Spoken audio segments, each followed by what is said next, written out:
Blubber is, you can hold out your hand, stretch out your thumb and your pinky finger as far as you can.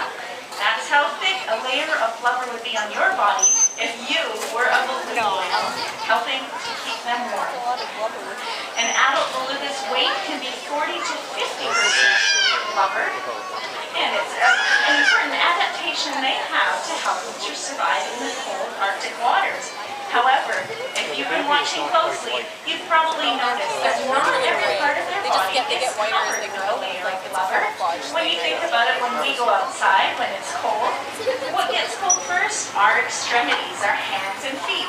So here's a great view of a beluga's extremity, a pectoral or side flipper, as we see Aurora showing us here, and Keela showing us in the front.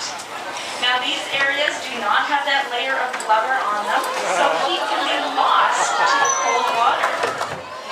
Also their tails don't have a thick layer of blubber on them either. Downstairs with the babies So belugas have a very special adaptation. These parts of their bodies are quite small, and that reduces the surface area and you can totally tell when she's to so the cold Arctic waters.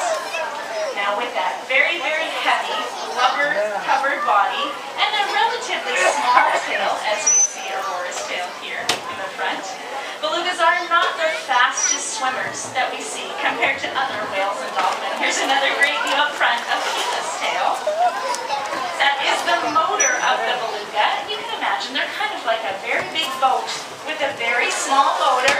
And here we have Aurora showing us just how powerful that motor can be as she leaps through the water. Now come on, it can't be easy to lift a body that heavy out of the water. Let's give her a hand the next time she comes out. Great job, Aurora.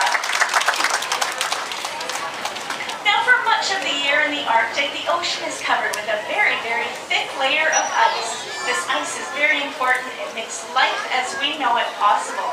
It provides a surface area for algae to grow on. It provides hiding places for marine invertebrates and even marine mammals. But it can be difficult to get around under the ice. Well, belugas are well adapted to dealing with sea ice, and you'll see why if you look closely at their backs. Now, what are belugas missing on their backs that other whales and dolphins have? Fins, that's right. They do not have that tall dorsal fin that we see on other whales and dolphins.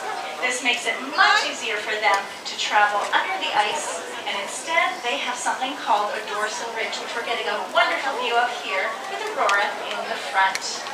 That dorsal ridge makes it much easier to escape from predators under the ice.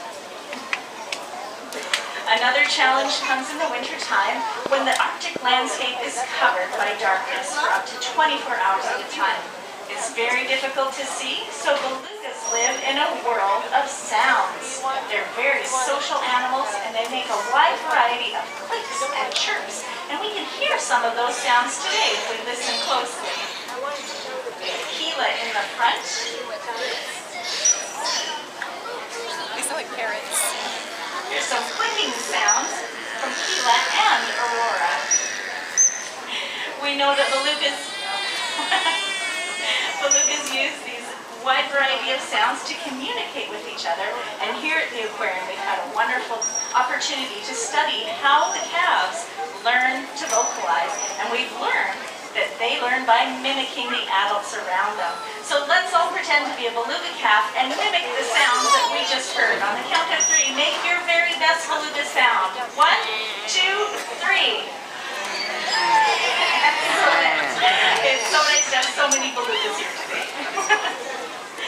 Now, of course, they use those sounds for other reasons too. They use them to navigate. Do you know what it's called when you use sounds to navigate? Sonar, that's right. We call it sonar. In the animal kingdom, it's called echolocation. Belugas can produce clicking sounds from the blowhole area, and they focus them through their forehead. If you look closely at a beluga's forehead, you may see some wiggling and jiggling going on. Take a look at Aurora in the front. Can any of you wiggle your forehead like that? No, probably not. I think you have to be a beluga to be able to do that. That front part of their head is called the melon. It's a fatty area that they can change the shape of in order to focus the clicking sounds through the water. They then listen for the echo returning to them, and they can determine what's in front of them, whether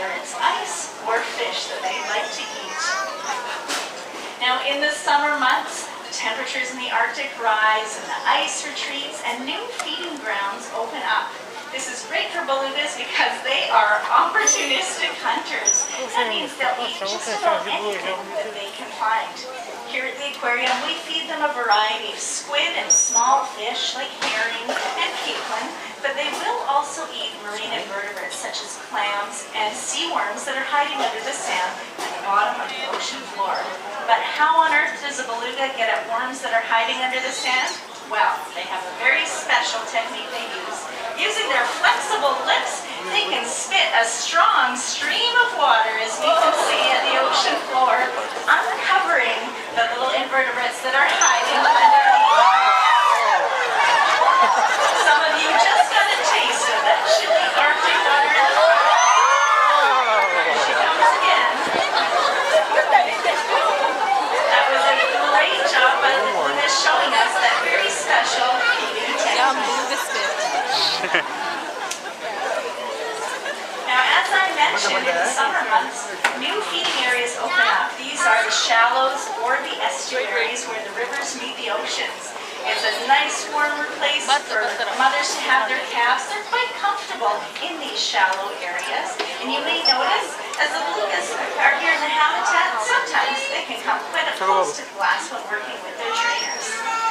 They also can use the beach area in the back of the habitat, which is very similar to the shallows or estuaries in the wilds.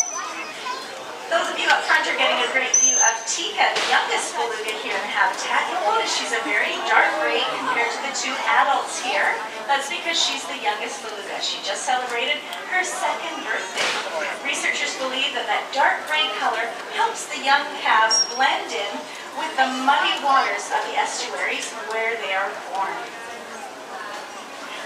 We've had a great opportunity to see the belugas and their trainers working together today.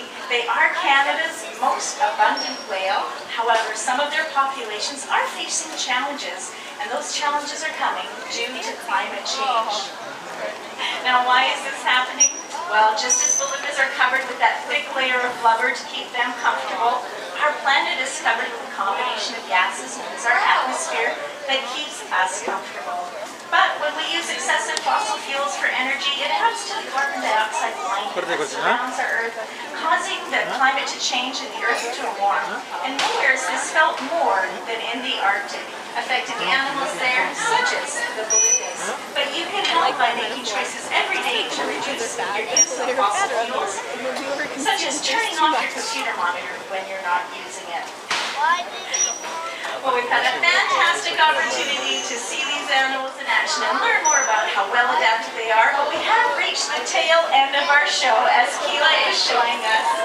So we'd like to thank you all for coming out and joining us today on behalf of myself, the trainers, and the belugas. Thank you, and enjoy the rest of your day at Vancouver. Please do feel free to continue to watch as the trainers work with the animals. Just be sure to give them room around the glass as they're still up front. If you have any questions, do feel free to come on up and talk to me. I'd love to answer your questions. Thank you so much for joining us, and have a great day.